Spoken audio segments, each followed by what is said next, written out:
So how was the week?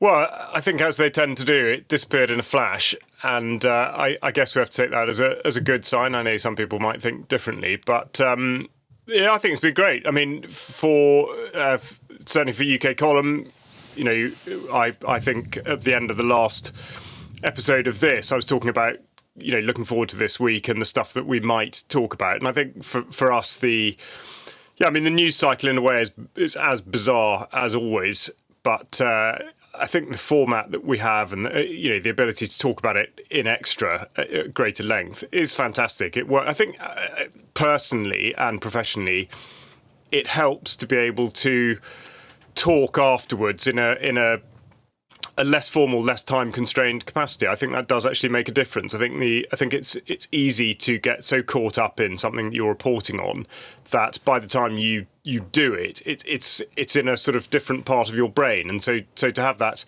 slightly slower time period afterwards is great. And I think with that fits well within your new show. And again, adding a different dimension of what's required of brain capacity to follow what people are saying and introducing completely new topics. I think it's fantastic. So, yeah, for me, been a very good week. And I'm just continuing to be staggered about how much we aren't able to put in the news because there's so much going on at the moment that there just isn't time, and it is incredible. I mean, we are well on the way to. I think, have we announced what we're doing with the news program? But anyway, I might as well just mention it. We're on our way to going back to 5 days a week. We haven't done this for many, many years because, there's no other way to cover the range of topics that we need to cover. And, we're regularly getting emails. Why didn't you talk about this? Why didn't you talk about that? It's impossible with the time constraints that we have. So we need to make more time for ourselves. But Charles, you said a moment ago that the news cycle seems so bizarre. Here's a thought that I had the other day. Is it actually bizarre, or are we just more aware of what's going on, or has it genuinely become more bizarre? I'm not sure. I can answer that if you want. It's genuinely become more bizarre. Right, and there's a number of reasons for this. Part of it is real, and part of it is fake. It has become more bizarre because it's absolutely clear that on the establishment side, the people that are supposed to know what they're doing, they're supposed to be able to run countries, they're supposed to be able to run international relations and so on. They are off their heads, and so they're behaving in a particularly paranoid in many ways, but just aggressive and quite unpleasant ways. To each other, to the general population, and so on, because they're off their heads. That feeds through to everybody else. But as well as that, there is no doubt that we are in a massive information war at the moment, and a big component of that is the deliberate pollution of the information space with rubbish. And just any kind of rubbish to with a view to. I mean, they started using the term post-truth world a number of years ago, but the aim of the game here is because the term post-truth world came about around the same time that they started using the word trust in a particular way, and the aim of the game here is to so pollute the information space. Their intention, whether they're successful in this or not, we can talk about, but their intention is to try to push people to one location for trustworthy information, and the internet and social media is not it, right? So the aim is to so discredit everything that's on social media that really you have to go to the BBC or the Guardian for your information. And this is happening through the increased use of AI and algorithms to generate this content at a pace that nobody else can compete with, and it's also through psychological operations, actors like 77 Brigade and other various groupings of this type that are out there just pushing out the biggest pile of dung onto the internet that they can possibly do. Yeah, well, I'm certainly not going to disagree with any of that. I think I think what's one of the changes, it's not a new one, but I think that the effect is felt on a continuing basis and will be so, is that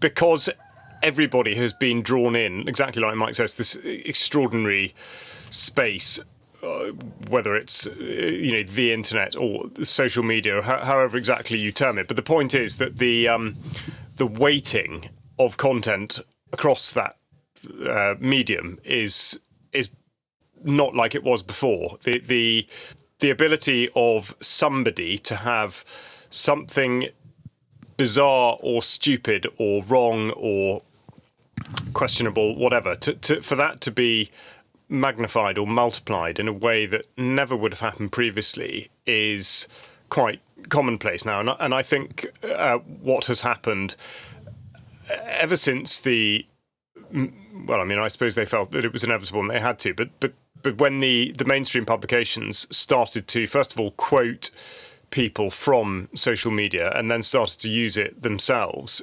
that was, I think, the beginning of the end, because for several reasons. I mean, one was that they were forgetting, or appeared to willfully forget, that Twitter, let's say, was a platform that belonged to somebody else. It wasn't this sort of transparent space with no prejudice, and I think they right from the start they absolutely gave a wrongful impression of what these platforms were. And look where we are now with the censorship regime, with the powers in the UK that Ofcom has to prevail upon these platforms to chuck people like UK Column off their off their space. I mean, it's so where we've got to with it is perfectly extraordinary. But also then they started putting out their messaging on it, and then lo and behold,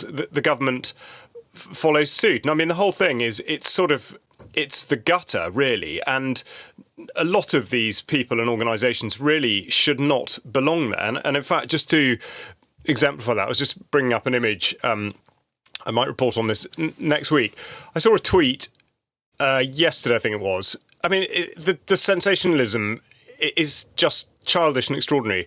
But this is from the Justice Secretary, Shabana Mahmood, and there's a sort of graphic. Everything's about pictures these days. So there's a sort of picture of a graph that's quite clearly just been drawn on the back of a fag packet. But it says at the top, we're running out of prison places. And then at the bottom, this is from the government. It says, without action, there will be a total breakdown. And total breakdown is sort of highlighted in a block. A total breakdown of law and order. And this is from the government. This is not some sort of, opposition electioneering poster. They are putting this stuff out. And it's just crazy. It's crazy talk. What on earth do they mean by that? They are in control, but they aren't at the same time. And no one else can save you or quite what. I mean, to divine some kind of message from this is almost impossible. And I think this is part of it.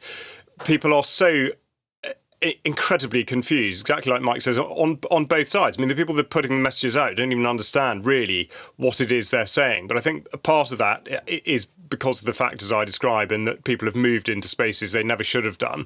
They haven't really considered that. And the other thing, I think, is that this relentless sense of the necessity for immediacy, it just drives an agenda of utter pointlessness. These, particularly from the government, they have these Twitter accounts, so therefore they've got to put stuff out in there. I mean, you look at the things that get put on there. I mean, why are they there? They do it because that's how the system works. If you don't put content on there, people don't follow you, people don't share your stuff, whatever. I mean, why does the Home Office need followers, for example? I mean, it's the Home Office. It's not just going to not exist if people don't look at its Twitter page. I mean, in a way, sadly, but yeah, it is very, very strange.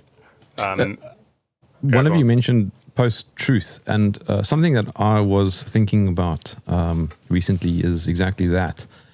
It's always the other person, though, who doesn't know the truth. how do you discern what is true and what isn't true? Well, the first thing is you've got to.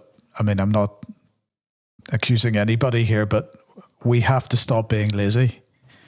We have to stop. There's a very much an approach that many, if not most people take, that if somebody who they view as being a trusted voice says something, that therefore it's true.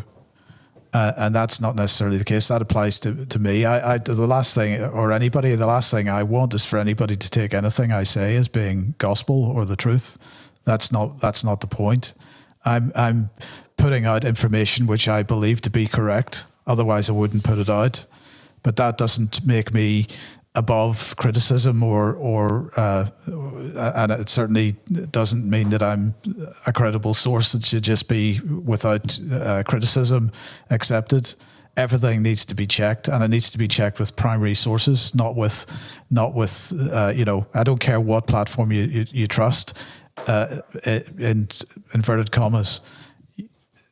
That is a secondary source. So I mean, just to give an example, many occasions I'll see something on the BBC or in mainstream media which talks about a report said, and often, and of course they never link to the report, and it actually takes a lot of effort to get to the source.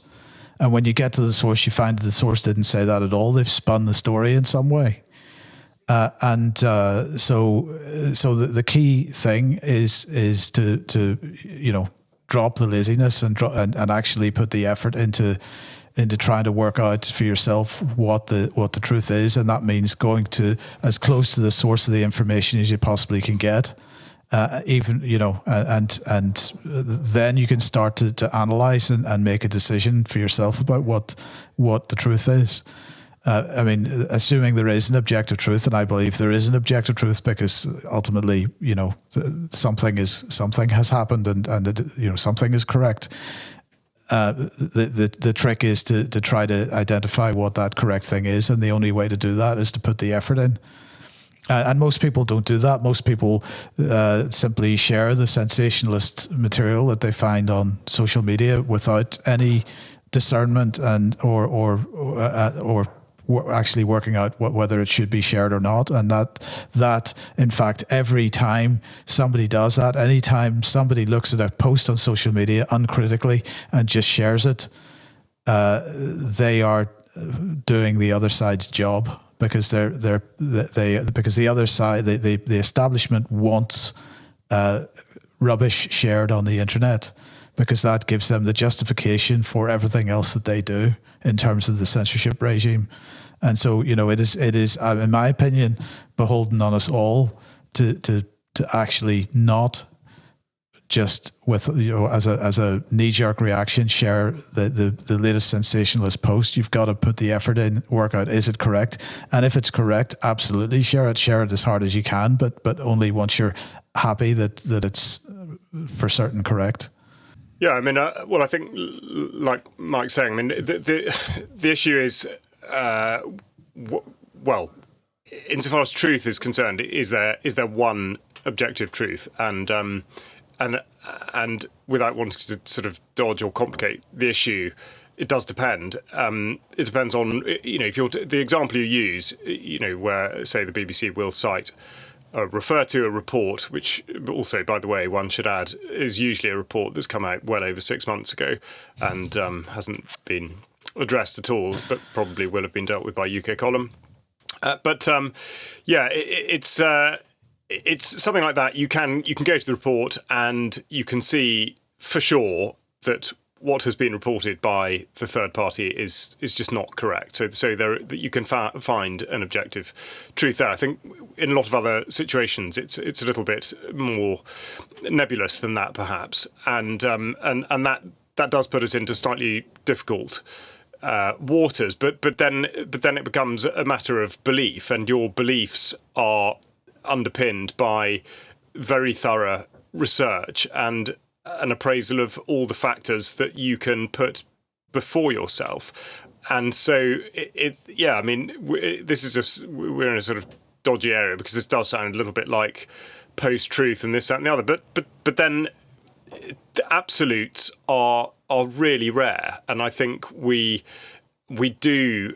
I mean, going back to what you were saying, talking about facts in the COVID era. I mean, how utterly laughable that it should be the scientific community that would declare there to be absolutes. I mean, it's as though the whole meaning of science has been completely forgotten.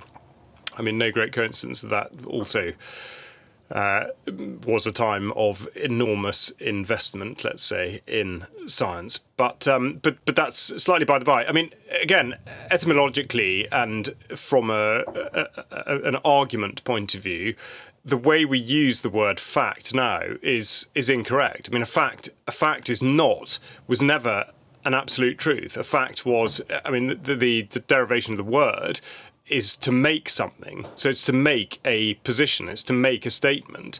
It's not incontrovertible. And yet that's how they're used now. So when we talk about scientists putting out facts or the government's putting out facts, well, actually what they're meaning is it's something they have made, it's a position they have made, which is absolutely open to challenge. But of course we sit there and think, oh right, well in which case that must be that. I mean, maybe we don't. I hope we don't, but people do, and I think that's a really important distinction to make. But yeah, I mean, on the belief side of it, that will at times come down to a question of perspective. And just to take this down to, you know, in a sense, relate it back to your anecdote about your grandmother. As people might know, some of my professional experience was spent policing, and one of the things I always found fascinating was to investigate something where you were lucky enough to have several different sources of evidence, in that if it were an incident that had taken place, a physical incident that had involved other people, and you could take witness statements from people that did have a particular point of view, as in a literal point of view, they were nearby what happened, and maybe all of that was also filmed on CCTV, or maybe CCTV from two different places. What was completely remarkable, and in a way you can't quite believe it till you do see it, but you might get 3 witness statements that would appear to be talking about almost totally separate incidents, and then CCTV footage that would show something else again. So my point is that depending on where you're standing, you will in fact see a different version of an event. Okay, I know I'm sort of superimposing a literal analogy onto this, but the point is that there is nuance, there is complexity to all of this, for those instances that are outside of the, well, this report says that, and you can go to the report and it quite clearly doesn't actually say that. But that's, you know, unfortunately, that is not the way that everything works. And so ultimately we do have to, it's a sort of best effort, and it has to be a belief to be able to go that step further and say that your belief is the truth. I would say in a lot of instances is a step too far, but that, you know, that works both ways, and people have to acknowledge that. Let's use a real world example of what you're talking about. The South African president went to the White House and met with Donald Trump, and the whole thing to some degree was theatrical. What is true about what was said there? So you've got to make a judgment. First of all, you've got to see the comments from Donald Trump in context. But before we even get to that point, you've got to ask, first of all, what is the definition of genocide? And so what definition are you going to use for the use of the term? Now, in this case, it's extremely difficult because South Africa does not publish statistics on ethnicity of people that are murder victims. So the last statistics I saw were for the last 3 months of last year. And there may be more recent ones, but those, let's just take those as an example because that's what I have in my head. And there was something in the region of 6,000 murders in South Africa in the last 3 months of last year. And the official numbers say that one of those was a white farmer, that there were several others that were farm workers or people that were living on the farms. Now, of course, somebody that is on the pro. I don't mean pro in the sense that they support it, but they believe in the idea of a white genocide in South Africa will say, oh, well, those are official statistics, so you can't believe those anyway. Well, that's true, but they're the only statistics that we have at this point. But on the other hand, the other statistic that I thought was interesting, that Donald Trump made this offer, and so far, what have there been? About 40 or 50 people have taken it up. So that does not imply a white genocide, because there's not a mass exodus.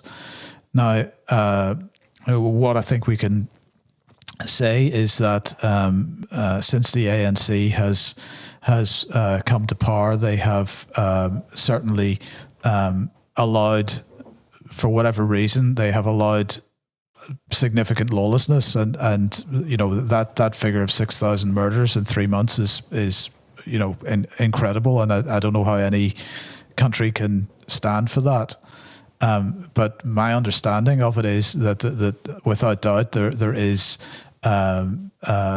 unfairness in the legal system, in the sense that whenever these, because what we're looking at here is criminality, it's gangs that are going around, and of course, if they view a white farmer or white farms as being relatively affluent, then of course they're going to be targets of criminality. But the criminality is not genocide, so that's a point to make. But the point is, if these criminal gangs are running around the countryside, murdering each other, and as a side effect of the theft which is really what's motivating them, people are being injured and killed. And then the law enforcement is not, doing anything about that. Then it's clear that is an unfair situation for the victims of that criminality. But again, that's not genocide either. It's a bad situation, and it should be dealt with. And really, Ramaphosa should be doing something about it. But clearly, he isn't. But then on top of that, you've got the question of whether or not there is intent from the government to effectively take land without compensation or from anybody, whether it's white farmers or any, and I don't know actually what the truth of that is, and maybe you can help with that, but I've seen a video clip of Ramaphosa talking about this, but I don't know what the context of it is, and I don't know how accurate or truthful it is to perceive it this way. So it's very difficult to get to the bottom of exactly what's going on, and of course people that are on the receiving end of criminality are going to be very vocal about it. But it all, for me, it all comes down to what's your definition of genocide, and then. Sorry, I'll just make one final point. And then we've got to, as I say, see it in the context of other events, and the fact that South Africa is itself making allegations of genocide against a certain other country, and that Trump is a supporter of that other country precisely, and therefore is he jumping on this particular bandwagon, which nobody has said anything about for the last goodness knows how many years. Suddenly it's become an issue. Why has it suddenly become an issue now? And so you can sort of come to a conclusion about what's actually going on there without, I think that conclusion is possible to come to without getting caught up in particular ideologies or narratives. In South Africa, I think, but there's another important point there. What's going on in Gaza is state violence. This is the state using state weaponry, state war capability to bomb the hell out of a part of a country. Right in South Africa, the violence, whatever it is not state violence, or at least I haven't seen any evidence whatsoever that the state is in any way directly involved in it. They're certainly not using the military. They're not bombing farms with F-35s. So it's not state violence, and that is another significant difference here. And you're correct. And so I said this earlier this week that the definition of genocide it's an infinite loop. Because what it does is that it captures you into a particular set of parameters, and you can't get out of it. So you're no longer arguing about what's going on. You're arguing about what a word means. And so you go around and around and around and around, and it's a distraction ultimately. Yeah. No, I mean, the minefield where statistics are concerned is boundless. You know, you think I don't mean to compare this with what's just been said about Gaza, but if you think, and your question at the beginning was, you know, we started talking about South Africa. You're in South Africa, so you know, you must know because you're there. No, but it's a big country. Yeah, exactly, and I think that's what's so fascinating. And you think back to what was happening, you know, and I can speak for the UK in 2020. If you had lived in Austria and you'd called your English or Welsh or Scots, Northern Irish friend and said, "Gosh, you know, what's with this pandemic thing? You know, is it real?" And obviously 95% of people answering that telephone call would have said, "Oh yeah, gosh, it's absolutely real. You know, people dropping like flies. I mean, look at these graphs. You know, look at the statistics. It's across the board. It's across the regions, and of course." That's not my belief at all. I don't think any of that happened. I think that it's perfectly possible to kill people by imposing conditions on them that mean their lives basically stop being lived as they would like, and therefore they will die. I mean, that's no great surprise. You don't need anyone to be ill, or even the, you know, you just need the sort of the spectre of illness. But so the two things. One is how statistics. I mean, we know this. It's obvious, but how statistics are wielded and manipulated to whatever end. But of course, the other thing is this idea of sort of ground truth. Oh well, you know, and again, you think of the BBC. Here's so-and-so reporting from Lahore, and usually if they're reporting from Lahore, it'll be about something that's happening in Delhi or something, you know, I mean, it's just, so the idea that somebody that is there, A, can actually see what's going on, but B, has any better idea than anyone who isn't there. And I think it's very easy to sort of just use that idea of proximity as being meaningful when it's still, exactly like Mike says, I mean, there's still so much more scrutiny of the information that should be conducted. It doesn't matter really where anyone is. And then on the South African thing, I mean, I'm afraid that for me, it's the Musk influence that I think is impossible to ignore, in that he is desperate to flout the law with the black and white ownership thing and the deal, the Starlink and Tesla deal that he's been trying to sort out with Ramaphosa. I'm sure that must have something to do with the well, definitely. I think it's part of Agenda 2030. I think it's part of Agenda 2030. Yeah. It's to bring more mass surveillance into the agricultural sector. Yeah. I mean, Catherine Fitz has spoken about this. It's a bit like going back to the BBC says such and such a report says something. In actual fact, whilst, I mean, let's say, you know, climate change, the whole sort of, 97% of climate change scientists say this, that, and the other. So yes, it would be perfectly possible to read a report and come away with perhaps more than one conclusion, depending on your point of view before you started reading it. And I think that's that's the Douglas Murray thing. It doesn't matter where you take Douglas Murray, he's not going to stop being a Zionist. And so in a way that's immaterial. However, there absolutely, of course, there is. I mean, I would say there is absolutely a value in going to the source, whether that be a physical place or whatever. But exactly like you say, that doesn't qualify you to have an opinion that cannot be challenged. Just as a matter of interest, I don't know if I told you, I was at a dinner last year with Douglas Murray and a bunch of other people. He came to South Africa. I was actually invited. I'm not exactly friends with him. And there were maybe, 60 people at the dinner. And he said that Israel must not stop bombing Gaza. And everybody took their glasses of wine and chinked and cheered and clapped. And I just watched this and I thought, this is incredible. Yeah, that's it. Sorry, forgive me. Am I not correct in thinking that you impersonate his voice fairly accurately? No, I can't impersonate his voice.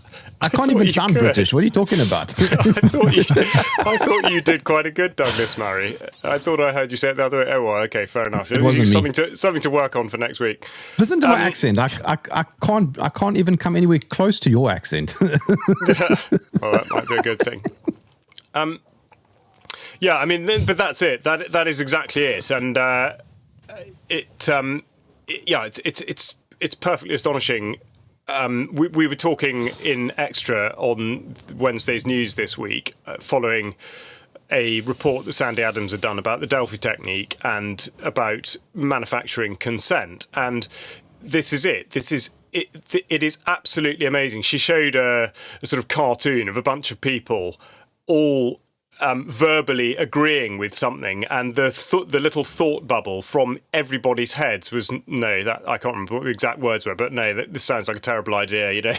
I don't think so. And yet everybody said yes, and it just constantly astonishes me. I mean, I know it shouldn't, because that sort of sounds as though it's terrifically naive, especially after all this time. But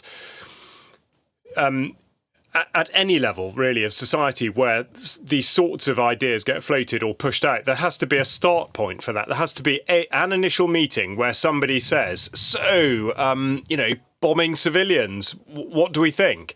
And, why do people lack the integrity and the moral courage to just say straight away, no, we're not doing that? Because you've just hit the nail on the head as to why we're in this mess in the first place, and why I get personally so frustrated with anybody who says, but what can I do? Right? What we need to do, what each of us needs to do, is to start with ourselves. We need to develop the moral courage and the moral backbone to stand up and say, no, this is not going to happen in my name, or whatever. It doesn't matter whether we're talking about genocide in Gaza or a low traffic zone in a local authority. It doesn't matter what the topic is. If you disagree with it, you've got to have the guts to stand up and say, even in the face of, you being the only voice in a room of 100 people, it doesn't matter.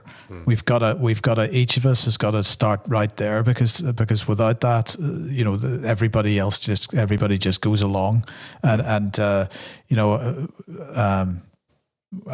can't remember when the conversation was. Was it last week when you were talking about the suggestion that people will go to the camps without to the gulags? This is why it's important that we have to work on ourselves first before we even start looking at what's going on the outside. It's what's inside that is the key, and that's why I'm seeing inaction from most people. Even people that are very strongly disagreeing with everything that's going on around them, they sit there and say, well, what can I do? I'm not going to write to my MP. I'm not going to, they won't take a single step, because there's always an excuse for not taking that step. And that's got to change. Everybody's got to be speaking out in some way. Doesn't matter what way it is or how people choose to express themselves. Find the most creative way to express yourself you possibly can, but you got to have the fiber to do it, and that starts with us. Yeah, it does. Yeah. I was thinking. Yeah, sorry, go on, Charles. No. That was it. No, go on. No, I was going to say that this whole thing about finding truth it's a forever war, isn't it? It's not something that will end anytime soon. It's not like we're going to wake up one morning and go, right, today we know the truth. It has arrived and we can now see it. I mean, I think this is part of the existential crisis of humanity. It goes, I think, even way back to the Greeks, the ancient Greeks, and even further, trying to figure out what was true about what was happening around them. But I don't see that as a crisis. That's not a crisis. That's what life's about. That's fun. That's working out how life works. True. Yeah, we should be looking at that as being something that gives us enjoyment. Right. Okay. Right. Yes. That's a good point. Yeah. Sorry, I interrupted. No. But I mean, what you're saying is actually correct. So it's not an existential crisis. There are very few, I suppose, existential crises, and they don't really have to do have anything to do with truth. They probably have to do with things like volcanoes and the sun exploding and things like that. No, I think you're onto something there. I think the existential crisis is the fact that people are actually not interested in discovery, and I think that is the problem. They're not interested in engagement with life in any. They want to go and get drunk at the weekend. whatever, because actually they just want to escape from This is what's going true. on around them, and Yeah, that's the existential crisis, in my opinion. you know, like in the last few years, this idea, for example, of being vaccinated has become cult-like in its status. For the longest time in my life, I can never remember a stage when asking if somebody was vaccinated or unvaccinated elicited such an emotive response. I think this started well before that, Jerm. You know, if we look at Brexit, for example, and there's other things before that. Again, this has been a process that's been developing for a very long time, and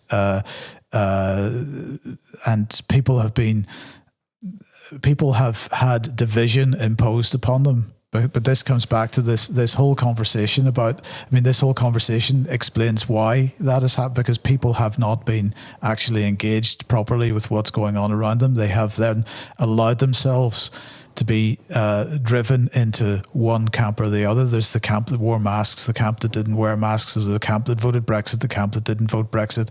There's the camp that protested the potential to go to a war in Iraq in 2003, and the camp that didn't. And that this division has been, and you know, I haven't seen a division that's, I mean, each time that they do this, it gets harder and harder, a divide. And actually, the Israel-Gaza thing has become probably one of the hardest divides that I've seen ever. So we have been being softened up. Yes, COVID was a very big one, and that one of the real softening exercises, no doubt about it, right up there at the top of the list. But it's been going on for decades. Somebody said to me when October the 7th happened, somebody said to me, why are you supporting the Palestinians? Greta's supporting the Palestinians, right? And the implication was that because somebody else that I disagree with on another topic was supporting this topic that I happen to support, that therefore I'm wrong. Well, I'm sorry, that doesn't make me wrong. It doesn't make me wrong that somebody who was taking the knee for George Floyd is wearing a Palestinian scarf around their neck. It doesn't mean that Israel bombing Palestine is the thing that I need to be supporting. And this is the problem. We are allowing ourselves to be driven into camps.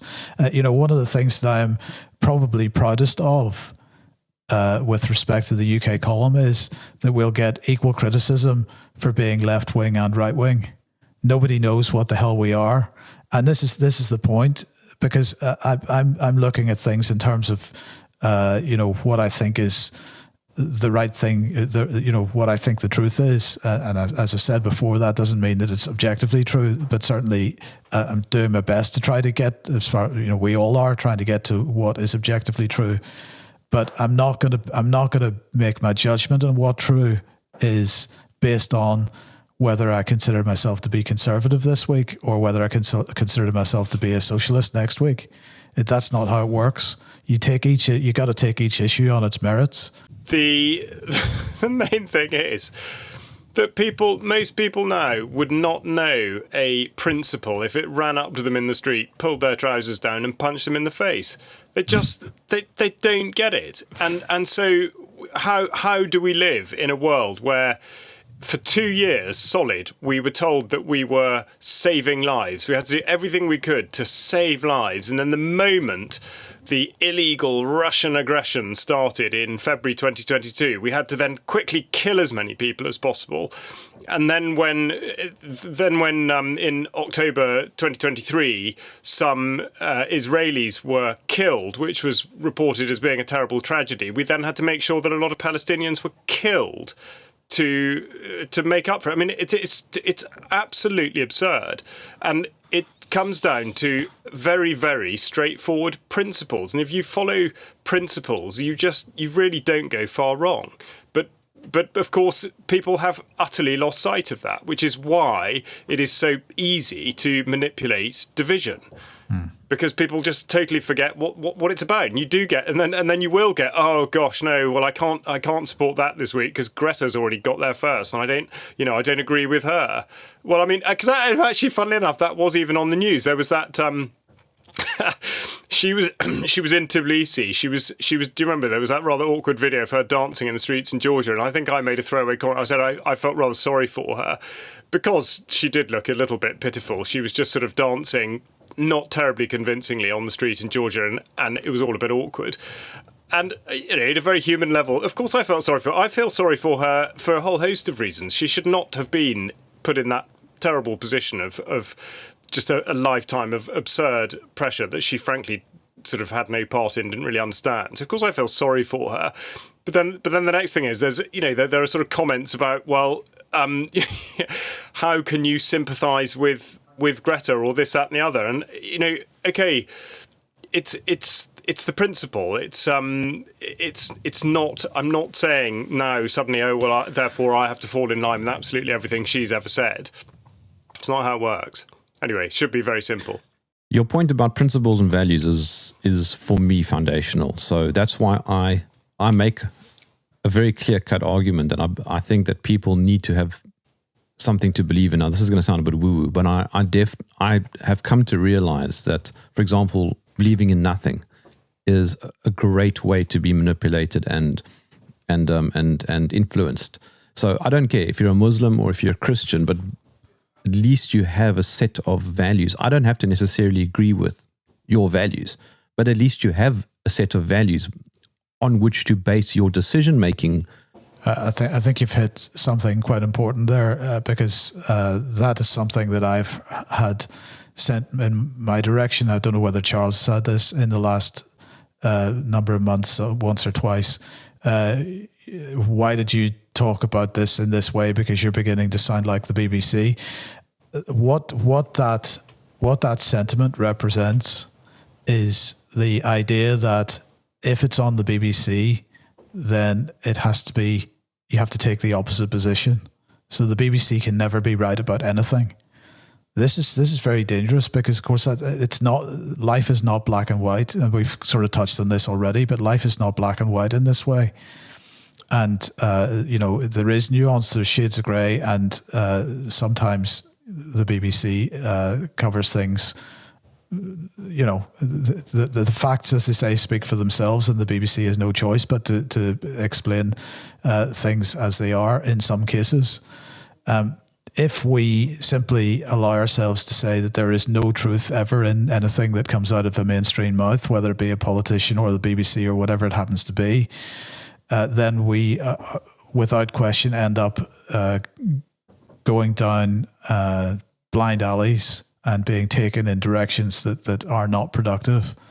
And in fact, bearing in mind the complexity of the information space at the moment, I would argue in many cases are there specifically to draw people into blind alleys and directions which are unproductive. So, can I give you what I believe is a good way to navigate the minefield of propaganda and information? I asked at the beginning of this discussion, how do you discern? I don't have the solution or any type of formula, but I do have a good rule of thumb, which I picked up from Nassim Taleb, who, I don't know if you know who he is, but he's written some great books on risk analysis. He got the COVID thing very wrong, and I'm well aware of that, and he even blocked me on Twitter at the time. But nonetheless, he's written a lot of very good stuff. And what he said in a nutshell is the following. Consider those making the claims and see if they have skin in the game. How much do they have to lose by making that statement? If CNN makes a statement and it's clearly wrong, what happens to CNN? Well, pretty much nothing. They just say, oh, sorry, we got that wrong, or they just don't do anything and they carry on. If somebody small, like let's say UK column in comparison, gets it wrong, there's a lot more to lose. You'll start having subscribers going, well, you know what, you guys are not trustworthy, we're going somewhere else. You have more skin in the game than, say, CNN or the BBC. Yeah, I mean, I would absolutely agree with that. I would also just going back to what you were saying about, say, oh, well, Donald Trump might say this, which seems to be the case, or seems to be something that you might agree with, or whatever. And it's the same sort of thing. It's and indeed, insofar as the BBC, of course, will put out content that we may agree with on a factual basis. I think what you're talking about really is it concerns motivation. Why is something being said, and to what end? And I think particularly with any politician, to what end would they be saying such and such a thing? Similarly with a mainstream media organisation that, as you say, faces no backlash for anything that it really says, why would it be putting particular information into the public domain? And by the same token, why would it be not putting certain pieces of information out there? Why would things not be talked about? And actually, on that note, insofar as treating things on their own merits, on Wednesday's news, Mike played a clip from Kemi Badenoch, the leader of the opposition, leader of the Conservative Party at the moment. So she's in a position where, like leaders of the opposition tend to do, they can just say stuff without consequence because they know that they're miles away from a general election and they probably won't win that anyway. And so it doesn't really matter. It's just it is sort of theatre upon theatre. And yet, in an interview with Trevor Phillips, she said that Israel is fighting a proxy war on behalf of the UK, just as Ukraine is fighting a proxy war on behalf of Western Europe. She said that in a mainstream live television interview, and then silence. I mean, actually, I haven't seen what happened afterwards. I don't know what Trevor Phillips said to that, if anything. Oh no, he didn't. He let it pass because really? I chopped the rest off. There was nothing of consequence in the next minute of comment. So yeah. So she said that. I mean, it was during sort of quite an animated back and forth. So one feels that she wasn't completely in control when she said it, and therefore taking it at face value, it doesn't look like it was on her list of talking points to get out during the interview. It's as though it did sort of come out by accident. And so, therefore, in the skin in the game thing, you think, well, actually, was she seeking to make political points or capital from it? Maybe not. Maybe it was, as far as she's concerned, sort of an objective belief. But it's significant. And yet, it was met, like Mike says, met with silence, and we don't think it's been reported on elsewhere. So yes, I mean, this stuff, it does come out sometimes. Sometimes perhaps there isn't necessarily an agenda in saying it. It didn't look, in the way that she did say it, didn't look like she had a particular agenda in saying it, other than it was her belief. I remember back in 2020, I was trying to find information to counter what I was seeing in the mainstream, and that's how I, discovered UK Column. And my anecdotal story is that I had more faith in what was being published on UK Column about this quote unquote pandemic than what CNN and BBC were publishing, and that's because, as I said, the small crew behind UK Column have got more skin in the game. Yeah. Well, yeah, we do, and we the criticism comes directly to us as well. There aren't 500 layers between us and the public, because it's not often that if you want to criticize a specific reporter or presenter on the BBC, you don't get to do that directly. You got to go through Capita or whoever's running the BBC call center. So the criticism comes directly to us, and we don't get the opportunity to respond to every email or every comment that comes in our direction, but it's by and large, it's all read and it's all considered. So there were a couple of comments for me from yesterday's coverage of Wednesday's coverage of King Charles in Canada, and people suggesting that the allegations of abuse in the church-run schools for Indigenous children were over-egged and not quite accurate. Well, that message has been received and will be taken into account. I'm not sure. I think there is plenty of evidence to suggest the abuse that I was talking about. but that obviously will that feedback will be considered, and if there's a correction needs to be made, it'll be made. But that's still a bit of work to be done there. The point is that the feedback comes directly to us, and so it's not just the fact that there's financial skin in the game, which there is in terms of memberships and support that way, but also the direct contact that we have from our viewership. Well, let's come in for landing. Final thoughts. After you, Charles. I think the ladies the first. Very kind. Okay. Yes, I think as a theme goes, or not a theme, like a sort of a talking point. I do think principles.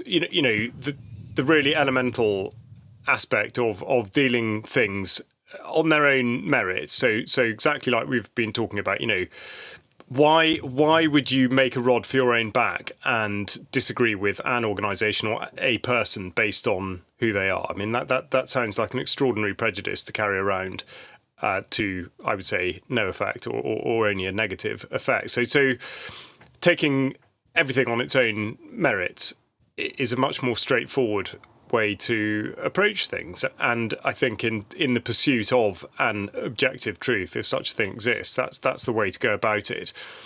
And again, in terms of forming your own points of view, which are totally critical, to follow principles and values. I mean, again, this is really interesting because something I've been pursuing for the last few weeks started with a story that the Ministry of Defence tried to get a grip of, which was a Royal Marine who put out a survey about the policy for diversity in the Royal Marines and how it would affect the combat effectiveness and this sort of thing. I mean, I would say, totally legitimate concern with the way in which things have been going. Anyway, the Ministry of Defence took the survey offline and then said that this was an issue of values and standards, and all regiments, units in the armed forces have their own set of values and standards. And the idea was that there was conflict between the Royal Marines' values and standards and this action. But that really wasn't the case. They're written down in black and white, and nothing this chap had done was in any way a challenge to the values and standards of the Royal Marines. In actual fact, it was absolutely based on him wanting to uphold that. In fact, for the commandos, it's slightly different. They have the commando ethos, I think it is, and something else. I apologise to all the bootnecks who will be shouting at the screen saying that I've got that wrong. But whatever it is, the Royal Marines have something slightly different written down. It's more simple. There's four key parts. But this, this was just spin by the Ministry of Defence, and that's where they get in trouble. I mean, I think that's the flip side of this. If you're not principled and you don't treat things on their own merits, you create a world of trouble for yourself. And this is where we go back to the beginning with the news cycle being so crazy and people just being nutcases sending out things that just don't make any sense. And I think this explains, in large part, if one's to assume that anyone is attempting sincerity in the first place, this is why people get it wrong, because they don't stick to the very, very fundamental and foundational point. And everybody veers off course. And that works both ways, not just those that are putting out the information, but those that are receiving it as well, which is why we get idiots like Douglas Murray standing up saying, let's bomb Israel. And everyone goes, oh, yeah, go on then. Daft. Yeah, I would just say that, we were talking about resistance starting with us internally and sorting ourselves out. I think something that we have, a skill that we have lost if we ever had in the first place, is dialogue and the ability to have a conversation with someone without running into entrenched positions and without basically just trying to shut them down. We've got to be able to find a way to talk to each other even when we are on completely opposing views, we're being driven into extreme positions by what I believe is a psychological information war, and we've got to start recognizing that is being done to us, and that if we allow ourselves to be driven to the extremes, which we increasingly are, then that is in fact doing the job of the people that are trying to push us in those directions. So we are behaving like sheep. Even the people who think they're wide awake are behaving like sheep in their own way. We've got to recognize that and just stop and think a little bit about what's happening around us. Quick plug, ukcolumn.org. Please support us by going to the support page. We are independent. Join us as a member. That is the best way. Key thing. Yeah. Get over that hurdle. Become lots of skin in the game. Yeah, UK column. Yeah. And I think, sorry, I think I may have just misquoted Douglas Murray. I think I said he said bomb Israel. Of course, I didn't mean that at all. He would never have said that. So my apologies to Douglas.